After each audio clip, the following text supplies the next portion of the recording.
Hello friends, I'm Vitaly Portnikov. Donald Trump urged Putin to cease the killing of Ukrainians and to halt the killing of Russians. During his press conference, the American president stressed that this is the primary thing he wants from his Russian counterpart. Before his anticipated meeting with Ukrainian President Volodymyr Zelensky, Donald Trump continues to intensify, at the very least, emotional pressure on the Russian president. He also threatens Putin with a significant increase in the supply of American weapons to Ukraine.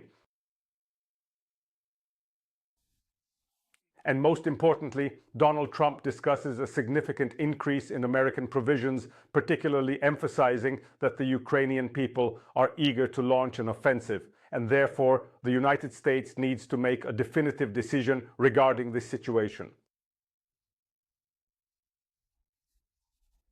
Trump once again highlighted the possibility of providing Ukraine with long-range Tomahawk missiles, though he once again did not emphasize that he had already decided to approve this decision.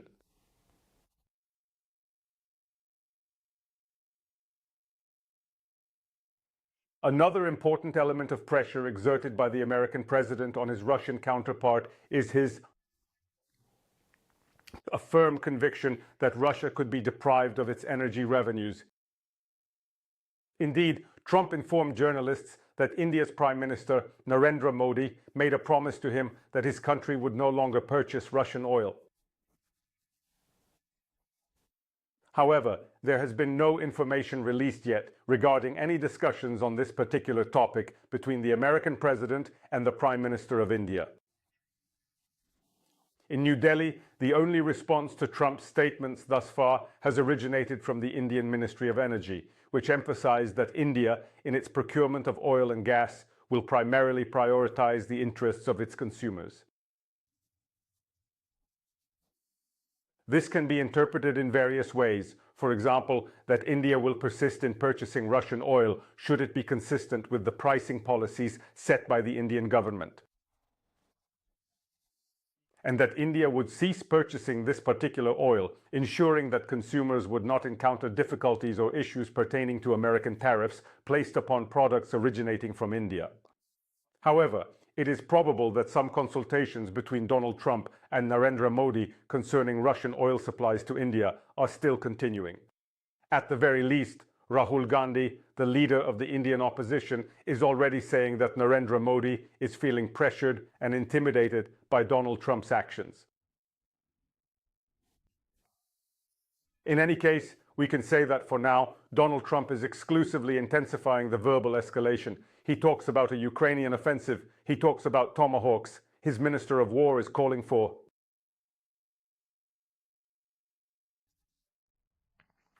NATO allies to significantly increase the amount of funds they send to the United States for purchasing the weapons that Ukraine urgently requires. However, there have been no concrete decisions made thus far that would suggest Donald Trump is prepared to supply long-range missiles and enhance the quantity of weapons deliveries to Ukraine.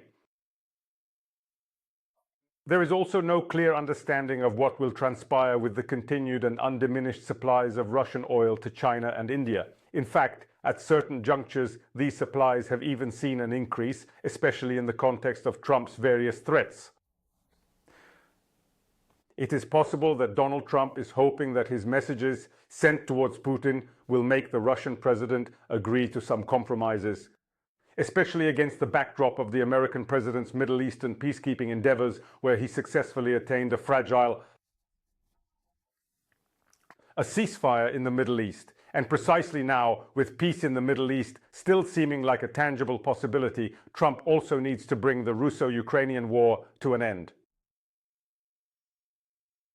at least following the same scenario that has already played out in the Middle East. At the very least, to achieve a ceasefire on the Russo-Ukrainian front, following a scenario quite similar to what took place in the Gaza Strip. However, Putin currently does not perceive Donald Trump's signals as ones that ought to motivate him toward making any concessions. As can be understood, Russia believes that Trump's escalation should be met with their own escalation. We are also currently observing this unfold. This includes an escalation of actions from the Kremlin, with Russia continuing its massive shelling of Ukrainian energy infrastructure, hoping to freeze Ukrainians and destroy our country's economy. It's also the emergence of drone armies in NATO airspace. This is an escalation of actions, so to speak, and there's also a verbal escalation.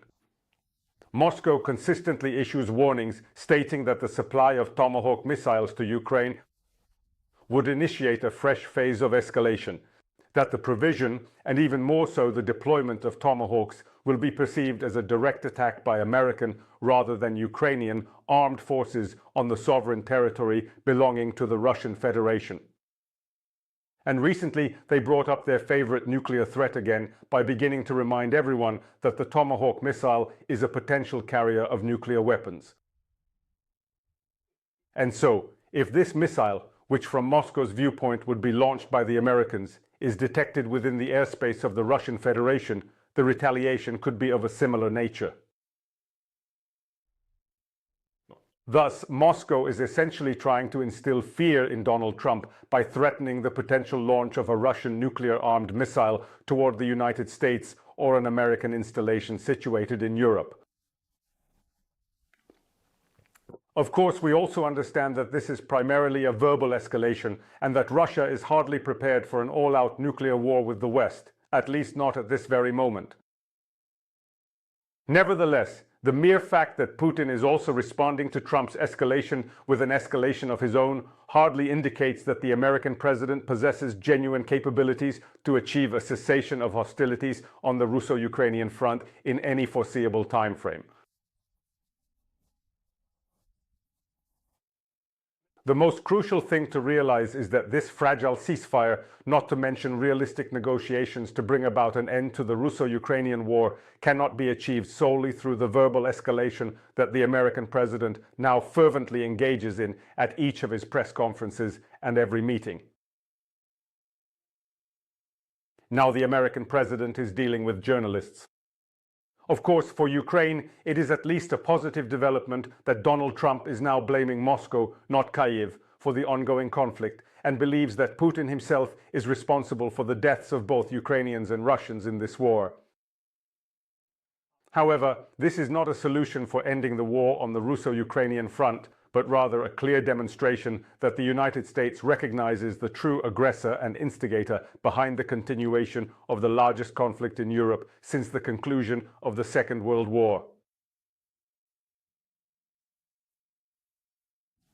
Thanks, friends. Stay and subscribe to this channel, follow my social media, Patreon, Buy Me a Coffee, and Donatella to help develop these resources. Use YouTube's sponsorship feature. Victory and peace to you. Good luck.